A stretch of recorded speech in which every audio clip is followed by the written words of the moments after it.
DCGB 729 kHz.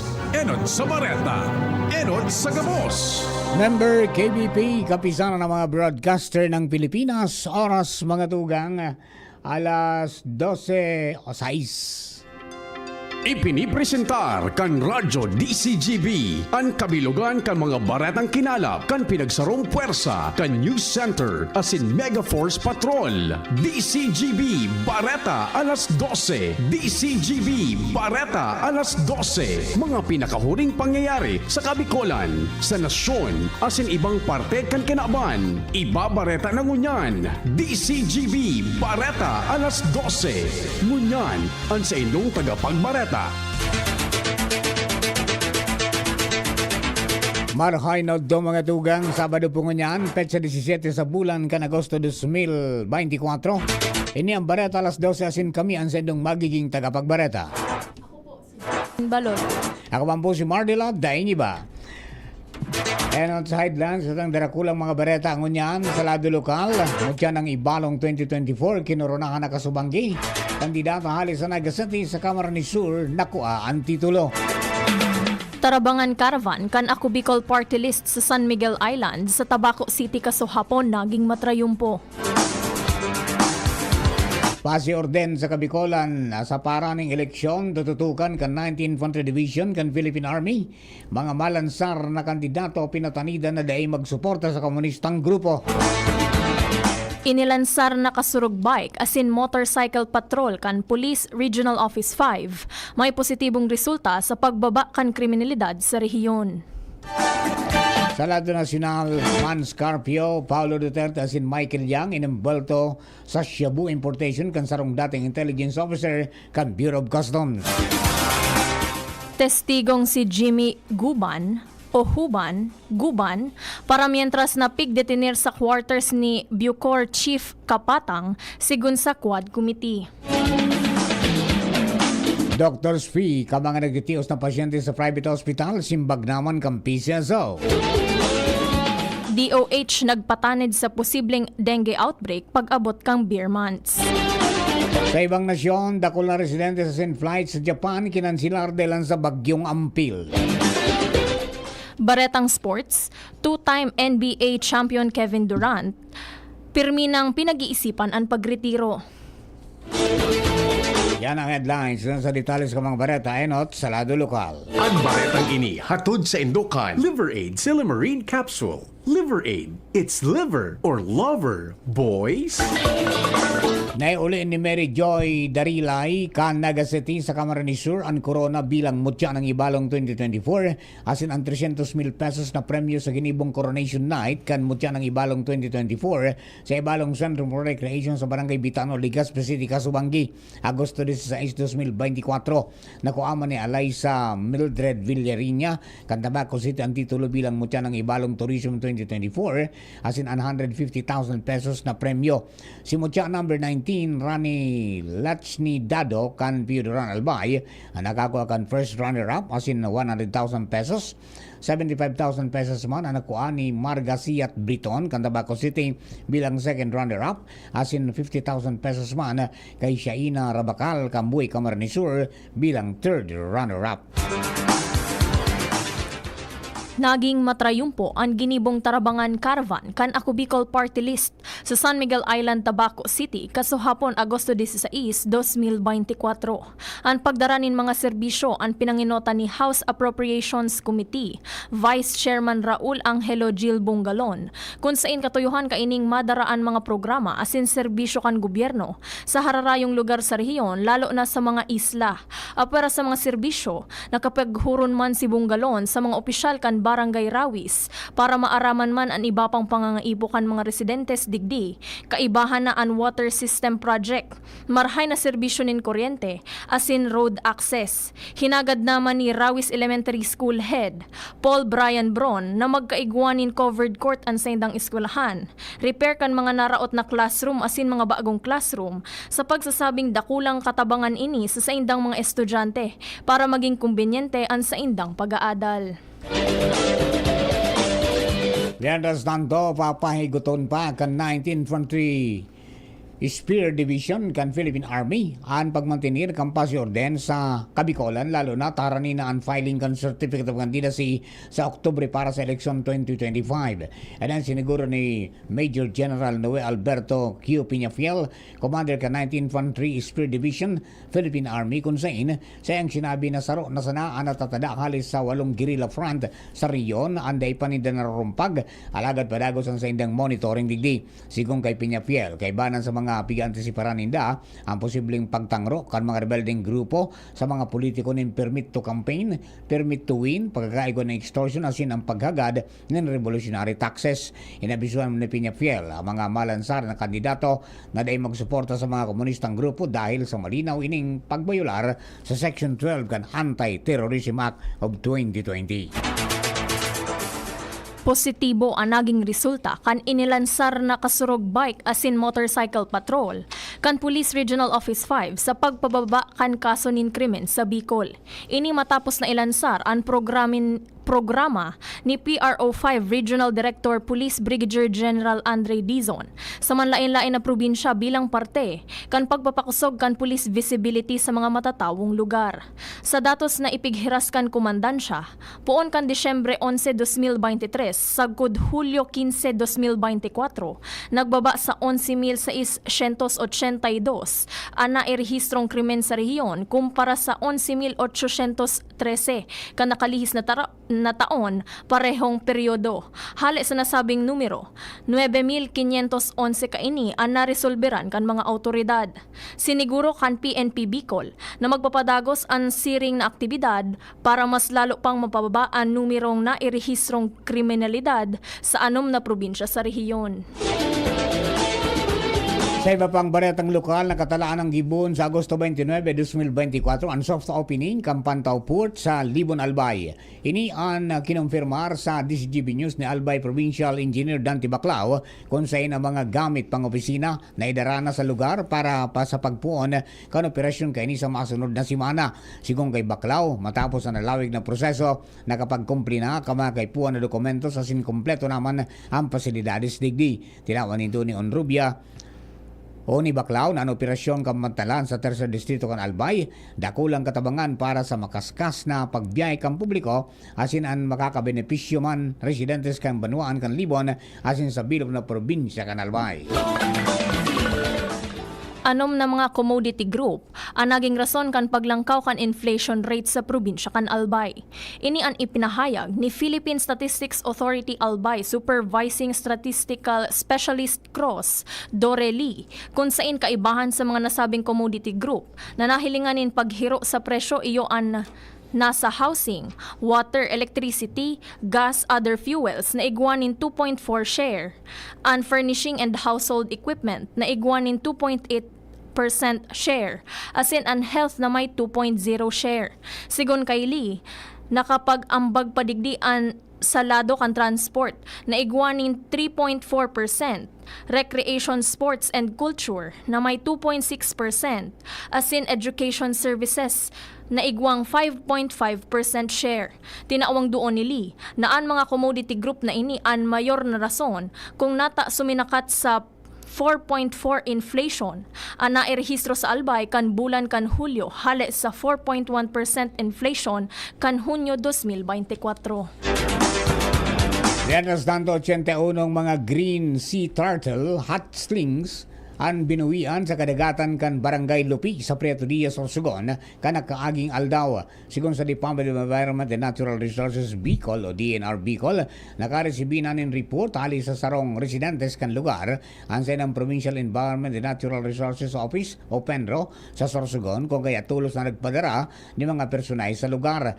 Sa eksaminasyon na ginibo ka mga pawikan ang nasa marhay na kamugtakan kung kaya tulos man ining binuhian sa kadagatan. Ipinaliwanag ng DNR Bicol na mga green sea turtle klasifikado bilang endangered species sa iraram kan DNR Administrative Order 2019-09 o an updated national list of threatened Philippine fauna and their categories.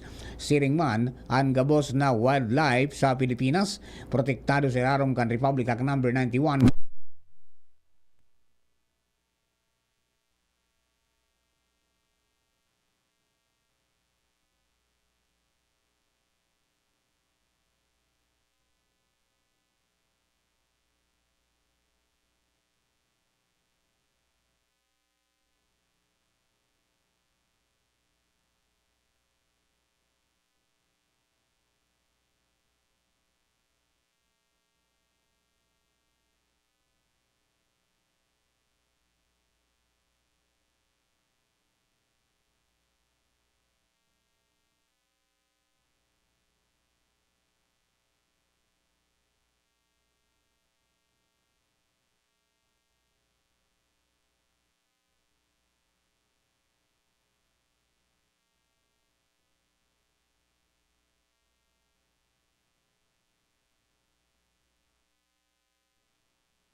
Sa pagpapadagos po sa tuyang Bareta alas 12, nagigawa ng power service interruption brought to you by Aleco.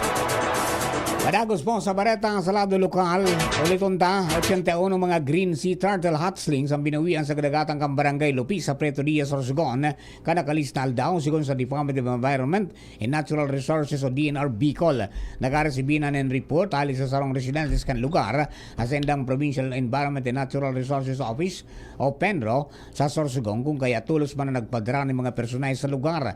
Sa eksaminasyon na ginibo sa mga pawikan, nasa marahayman ang kamugtagan kan mga ini kung kaya tulos na binuwian sa kadagatan. Ipinaliwanag ang DNR Bicol na ang mga green sea turtle klasipikado bilang endangered species sa rarom kan DNR Administrative Order 2019-09 o an updated national list of threatened Philippine fauna and their categories. Siring man ang gabos na wildlife sa Pilipinas protehido sa irarom kan Republic Act No. 9147 o ang Wildlife Resources Conservation and Protection Act. Ang DNR Bicol sa pamamayo ni Regional Executive Director Francisco Milla Jr. padagos ang pangapudan para sa aktibong partisipasyon ng publiko para sa proteksyon sa tuyang wildlife o buhay layas sa riyon. Padagos ang pigigibong lakdang kan Bureau of Jail Management and Penology Bicol para mapababaan congestion rate sa laog kan mga jail facilities. Sigon kay BJMP Bicol Communication Relations Service Officer Jail Officer 3, Ruth Castor, nasa 121% ang congestion rate sa Bicol alagad mas hababa ini kumpara ka nakalihis na taong 2023. Sinabi ni Castor, nakabilogan na 3,445 persons deprived of liberty o PDL ang pigmomonitor kan sa indang mga nurses asin doktor para sa indang health conditions lalo na kung mainit ang panahon dahil naman sa posibleng pagbutwa ninman lain-lain na helang arog kan hypertension asin pagtaas kan blood pressure. Siniguro ni Castor na maigot ang sa indang monitoring sa sitwasyon kan salud kan mga PDL na nasa sa indang fasilidad para man mapangatamanan ini. Mga tugang primerong party yan sa tuyang Bareta alas 12, Bareta sa lado lokal. Bareta natin sa lado nasyonal. Ibang nasyon sports sa siniba pa, makalis lamang po kayo. SB19 here. Ano atin? Atin to, chicken hotdog. Much malaki, much juicier, much crispier to. Versus previous recipe. Better chicken hotdog. Atin to, chicken hotdog. Parami na tayo. So in love sa chicken hotdog. Para sa'yo at para sa atin. Ang better chicken hotdog. Atin to, chicken hotdog. Bigger, better chicken hotdog. Versus previous recipe. Dried through for a McSaver Sulit Busog Chicken McDo meal, 99 pesos lang nationwide. Kaming magtutropa, laging ganado. Sa trabaho, Ganado! Sa pamilya, Ganado! At syempre, kapag good times, Ganado!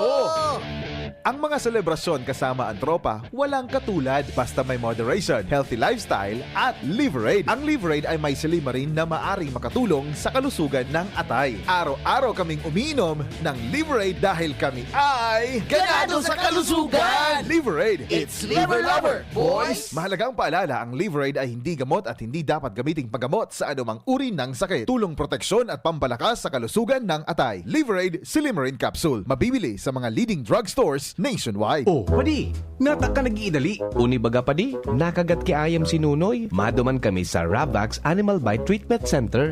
Tama ka padi, dapat na magpabakuna. Kung makagat o makamrot ka kiayam o ikos. Taan rabies, daing bulong. Asin nakakagadan, kung di maagapan kitamang pagpapabakuna. Iyon anggad pa di. Kaya maduman kami sa Ravax Animal Bite Treatment Center. Na sigurado ang proteksyon laban sa rabies. Asin pinagkakatiwalaan kan gabos. Sa laog kan lampas 5 taon. Barato asin abot kaya, ta 700 sana. Sigurado ka pa sa kalidad asin serbisyo. O sige na pa di, tamadumana kami sa Ravax para mabakunahan na sinunoy ko. Maging bakunado at siguradong protektado sa Ravax Animal Bite Treatment Center and Medical Clinic. Siguradong alaga ka dito. Available man ang iba pang vaccines. Arog kan tetanus toxoid, flu, pneumonia vaccines, asin iba pa. Ang sa indang clinic bukas, Lunes, Sundo, Sabado, puon alas 8, sagod alas 5 ng hapon. Ang Ravax Animal Bite Center makukuha sa ground floor kan R&R Suites, W. Vincent Street, Sagmin, Legazpi City. Sa inutan sana kan APEC. Umag-apod sa mobile number 0917-104 4591. Unravax Animal Bite Center, Iguaman and Branch. Sa Tabaco, sa Inutan Sana, Kanziga Hospital, asin sa Sorsogon na makukuha sa Barangay Piot, Sorsogon City, sa Hampangan kan Card Bank. Bukas naman ang pinakabagong branch kan Ravax sa Ligao City na makukuha sa second floor AG Haushan Building, San Lorenzo Street, Gilid, Ligao City. Haranisa na sa St. Stephen Protomartyr Parish. Camille Prats Yambao po. Yan sila Nala at Nolan. Nagkakatuwaan. Mommy, wala na ko ubo. Good! And what did Mommy give you? Plemex for kids. Para sa ubo ng mga anak ko, Plemex for Kids. Gawa sa natural na halamang lagundi. Tinutunaw at pinalalabas ang plema. Ginhawa sa aming pamilya. Plemex for Kids. Ang batang lagundi, Plemex! Vitex Segundo L is the generic name of Plemex for kids. If symptoms persist, consult your doctor. Mommies, agapan agad ang ubo at plemang nakabara. Pambatang lagundi, Plemex! Sa barata nga ito sa lado nasyonal, inembelto kan sarong dating intelligence officer kan Bureau of Customs o BOC an mister asin tugang ni Vice President Sara Duterte asin si Michael Yang an advisor ni dating Presidente Rodrigo Duterte sa importasyon ng shabu sa pagdangog kan Quad Committee kan Kamara de Representantes sa Bacolor, Pampanga kasuhapon.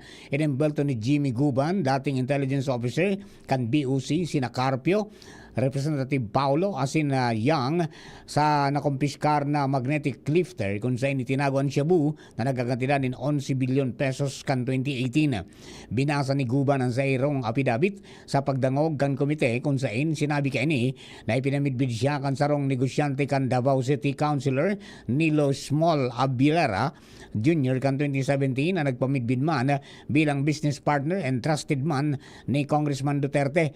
Hans Carpio asin Yang. Si Yang anainot ng naimbalto sa 3.6 billion pesos na shabu na nakumpiskar sa warehouse sa Pampanga kan 2023. Nagluwa sa bareta na ang pagkakumpiskar kan shabu na itinago sa magnetic lifter asin ang investigaran ay ni kan Senate Blue Ribbon Committee. Sa nasabing investigasyon na cite in contempt siya asin nakulong sa Senado. Habang nakadetenir, binisita siya ni Paul Gutierrez na inibananin sarong staff kan Senado kung saan siya pinatakot ni Gutierrez sa takot na sa takot niya dahil na sinabi ni Guban ang totoo sa Senado. Kan 2023, hinatulan si Guban as ninhabang buhay na pagkakapreso asin multang 500,000 pesos kan Manila RTC sa kasong pagsuway sa Comprehensive Dangerous Drugs Act of 2002. Para mientras na ididetenir na sa quarters ni Bureau of Corrections Chief Gregorio Katapang ang testigong si Jimmy Guban. Ini matapos na ginagarantiya niya o ginarantiya ni retired General Katapang ang sa iyang seguridad. Sigon kay Quad Committee Lead Chairman Representative Robert Ace Barbers na para mientras na ining mantang pigpoproseso pa ang nagkapirang mga importanteng dokumento para ipairarom ini sa Witness Protection Program. Ang para mientras na pagtinir ni Guban sa quarters ni General Katapang, iyong ang tanganing masiguroan sa iyang seguridad. Tinawanin doon sa iyang affidavit na imbuelto sa illegal drug trade sina Representative Paulo Duterte, Attorney Mans Carpio, asin si dating Presidential Advisor Michael Yang. Dagdag pa ni Guban na si Michael Yang ang maikukonsiderar na big-time drug importer. Tinawanin doon ni Davao City 1st District Representative Paulo Pulong Duterte na bako sinda magkamidbid ni dating Customs Intelligence Officer Jimmy Guban asin wara man sindang naging anuman na transaksyon o koneksyon kaya daing rason na inipatakoton niya kung babanggiton ang pangaran niya may kinaraman sa illegal na droga. Para kay Duterte bako magakanigo na ikonsiderar na star witness si Guban dahil utikon ini asin klaro na daing kredibilidad kaya na contempt kan Senate Blue Ribbon Committee dahil ang kini gusto ni Duterte na mahiling ang sinumpaan na pahayag ni Guban para mapag-adalang kan sa iyang mga abogado. Tinawan man doon ni dating Department of Environment and Natural Resources o DNR Undersecretary Benny Antiporda na puro kautika na sinbako suportado ni mga ebidensya ang mga pahayag ni Guban. Sigung kay Antiporda, dahil niya midbid si Guban asin bako niya man ini personal na midbid sina Michael Yang, Maan Scarpio asin Pulong asin dahil ini pagkakataon na nagkipag-coordinar siya sa mga ini. Tinawan pa doon Antiporda Timorda na kung nauyam siya sa korupsyon mas lalo pa sa illegal na droga. Nagtutubod man si Presidential Task Force on Media Security Undersecretary Paul Gutierrez na mga sinabi ni Guban kautikan asin inungit sa nasaiya sina Duterte Antipoda asin Gutierrez inembelto ni Guban sa 6.8 billion pesos na kantidad kan shabu sa laugan magnetic lifters na nakalusot sa Manila International Container Terminal kan 2018. Iimbitaran kan Quad Committee kan Kamara de Representantes si Man Scarpio an mister ni Vice President Sara Duterte sa pigigibong investigasyon may kinaaraman sa smuggled drugs. Apara kay Carpio, iimbitaran man si Davao City Representative Paulo Duterte, ang tugang kan Vice Presidente, dating Environment and Natural Resources Undersecretary Benny Antiporda, as in Presidential Task Force on Media Security Executive Director Paul Gutierrez. Sa pagdangog hapon, nagsumitir nin mosyon si Manila Representative Bienvenido Abante para imbitaran ang mga pinangaranan ni dating Bureau of Customs Intelligence Officer Jimmy Guban sa iyang testimonya. Sigon kay Guban, kan 2017 ipinamidbid kan sarong negosyante sa iya si Davao City Councilor Nilo Small Abellera Jr. Si Abellera iyo ang nagpamidbid aligado bilang business partner and trusted man ni Carpio, Representative Duterte, asin Michael Yang, ang dating advisor ni dating Presidente Rodrigo Duterte. Sa pagdangog, sinabi ni Guban na mantang nakadetenir sa Senado matapos na makontempt dinuman siya ni Gutierrez para sabihan na daipagpangaranan sina Representative Duterte. Carpio asin Yang sa pagdangog may kinaaraman sa nakumpiskar na magnetic lifter kung sain itinago ang ginatos na kilo nin shabu. Sa ibang balita, bako sa na doctor's fee ka mga pasyenteng nakakonfine sa pampublikong ospital ang babayadan kan Philippine Charity Statistics Office o PCSO kundi maging ang mga nasa private hospital. Sinabi ini ni Larry Cedro, Assistant General Manager kan Charity Sector kan PCSO. Sa ngunyan, pigbibilog lang ninda ang implementing rules and regulations o IRR para may sabay na ninda ang mga kinakaipuan na probisyon na magiging suporta sa simpasyang kan PCSO tanganing may cover ang nasambit na issue sa hospital bill nin sarong individual. Posibleng sumakat sa Sangatos Mil ang mairehistrong kaso nin dengue pag-abot kan Vermonts. Sa Malacanang Insider, sinabi ni Health Secretary Ted Herbosa sa kada bes na bare months, pirming nagtatama ang makusog na uran na piglalaoman na sasabayan pa kan La Nina na gustong-gusto kan mga lamok na may darang dengue. Dahilan digdi nahadit ang Department of Health o DOH na tibaad magresulta sa outbreak ang mga kaso nin dengue na nairerehistro ngunyan sa nasyon. Sa ngunyan, sinabi ni Herbosa na daipang dengue outbreak sa nasyon pero bako harayo na mangyari ini kung maitaas nin sobra sa 100,000 ang mairerehistrong kaso kada taon. Siniguro man ni Herbosa na makaskas na ang pag-detect kan dengue dahil sa sarong klase nin rapid test na maaaraman kung may dengue o wara ang sarong individual. Sa bareta niya to sa ibang nasyon, pinaibakwar kang gobyerno kan Japan ang nagkapirang ribong residentes ninda nin dahilan sa pag-agi kan makusog na bagyong Ampil. Sigon sa Japan Meteorological Agency o GMA, na matama ini sa Choshi City sa Shiba Prefecture.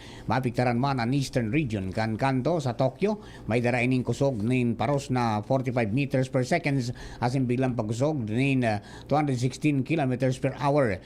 Nasa 323,000 ang mga residentes kan Iwaki City sa Fukushima Prefecture asin 18,500 man na residentes hali sa Mubara City sa Shiba sa sirangan kan Tokyo ang nag-ibakwar na.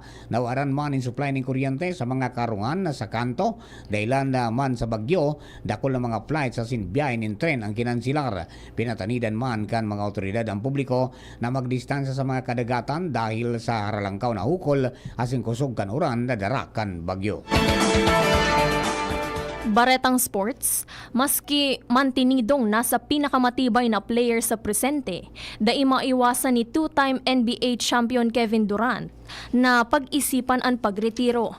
Sigun sa 35 anyos na sentro, lalong napapaisip siya manungod sa retirement kasabay kan padagos na pagsalida kan season asin lalong paggurang. Siring man, naglalaom an Batikanong basketballista na mahaloy pa siya sa liga lalo na dain niya aram kung ano ang gigibuhon kapag dagos na siyang nagretiro.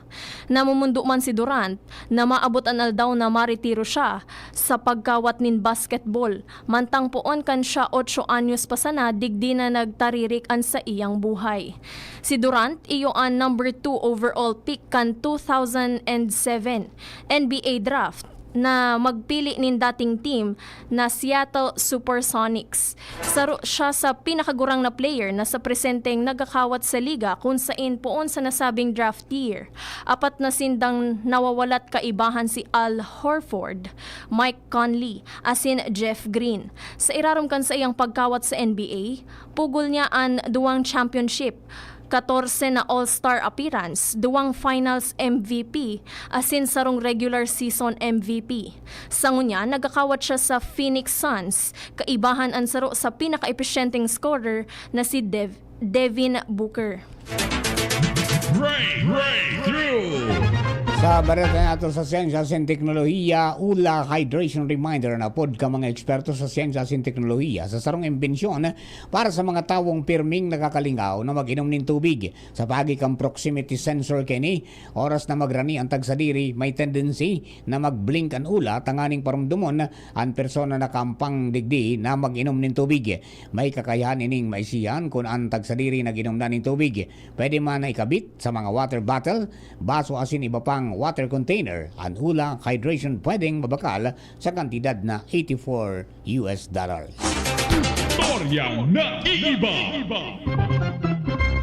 Matapos dagitan dahil sa habo gibuhon an assignment, sarong 10 o 10-year-old na aki sa China ang nag-agad nintabang sa mga pulis para darhon siya sa ampunan.